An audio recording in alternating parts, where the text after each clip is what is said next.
تبارك الذي نزل الفرقان على عبده ليكون للعالمين نذيرا۔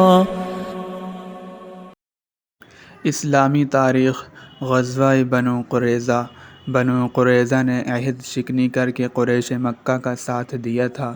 جب رسول اللہ صلی اللہ علیہ وسلم نے غزوہ خندق سے مدینہ آ کر ہتھیار اتار دیے تو حضرت جبرائیل علیہ السلام نے آ کر عرض کیا، یا رسول اللہ، اللہ تعالی نے حکم دیا ہے کہ آپ لشکر لے کر بنو قریظہ روانہ ہو جائیں۔ آپ صلی اللہ علیہ وسلم نے صحابہ کو عصر کی نماز بنو قریظہ میں پڑھنے کا حکم دیا۔ حضرت علی رضی اللہ عنہ اسلامی جھنڈا اور صحابہ کا لشکر لے کر وہاں پہنچے۔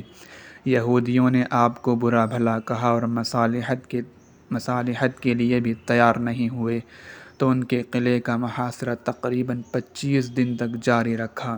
بالآخر محاصرہ تنگ ہونے پر انہوں نے مصالحت کے معاملے کو پہلے حضرت ابو لبابہ پھر حضرت سعد بن معاذ کے سپرد کر دیا کہ ان کا ہر فیصلہ ہمیں منظور ہے۔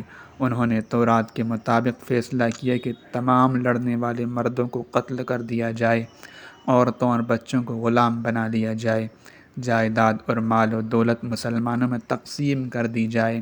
اس فیصلے کے مطابق بنو قریظہ کو گرفتار کر کے مدینہ لا کر قتل کر دیا گیا۔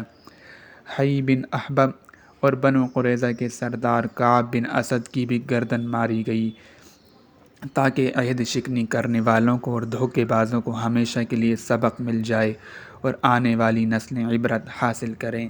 اس طرح مدینہ ہمیشہ کے لیے دشمنوں کی سازشوں سے محفوظ ہو گیا۔